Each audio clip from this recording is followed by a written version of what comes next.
Bonjour, voici une capsule de présentation des notions d'éthique et de déontologie.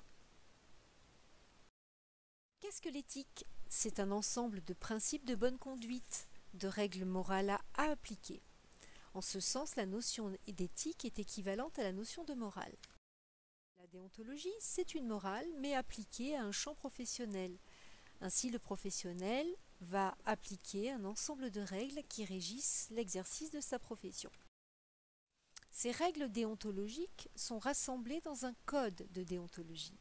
Il en existe plusieurs, celui des médecins ou des infirmières. À noter que toutes les professions n'ont pas de code de déontologie. Parmi ces règles déontologiques, il existe le secret professionnel, qui est l'interdiction de révéler des informations à caractère secret, c'est-à-dire confidentielles parce qu'elles concernent l'état de santé et ou la vie privée de l'usager. Ces informations ont été confiées, recueillies, entendues ou vues dans un cadre professionnel. Qui est soumis au secret professionnel? Eh bien, on peut être détenteur d'un secret soit par état ou par profession, soit en raison d'une fonction, soit en raison d'une mission temporaire. C'est le cas notamment des personnes qui participent aux missions de l'aide sociale à l'enfance ou de la protection maternelle et infantile. Il faut 6 conditions pour que le secret professionnel puisse s'appliquer. Tout d'abord, travailler dans un contexte professionnel. Ensuite, il faut travailler avec différents professionnels. Il faut bien sûr avoir pris connaissance d'une information à caractère secret. Le secret s'applique toujours dans l'intérêt de l'usager. Il faut également ne révéler aucune information concernant celui-ci en dehors de son cadre professionnel.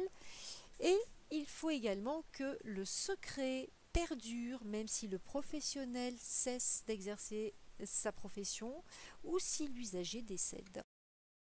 Le secret parfois est partagé par l'ensemble de l'équipe, à condition bien sûr que l'information soit vraie, nécessaire, pertinente et ne soit pas un jugement de valeur.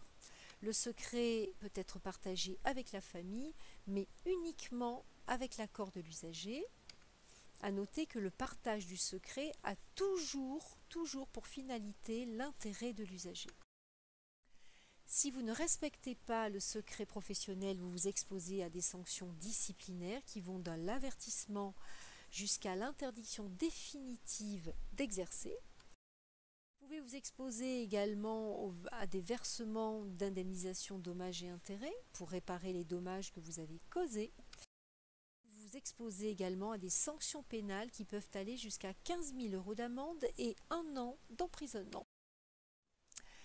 Le secret professionnel, parfois, est levé afin d'informer les autorités compétentes telles la police et la justice dans 2 cas, soit en cas de maltraitance infligée à un mineur ou à une personne vulnérable, soit dans le cas de la détention d'armes ou l'intention d'en acquérir une par une personne dangereuse pour elle-même ou pour autrui.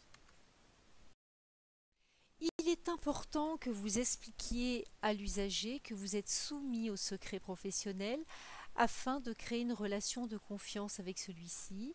Ainsi, il sera plus enclin à vous faire des confidences et il sera davantage rassuré. La notion de secret professionnel se distingue de celle de discrétion professionnelle, puisque la discrétion professionnelle est l'interdiction de révéler des informations et des documents ou des faits concernant cette fois-ci le personnel et l'établissement, c'est-à-dire tout ce qui touche à la vie de la structure, son organisation ou son fonctionnement.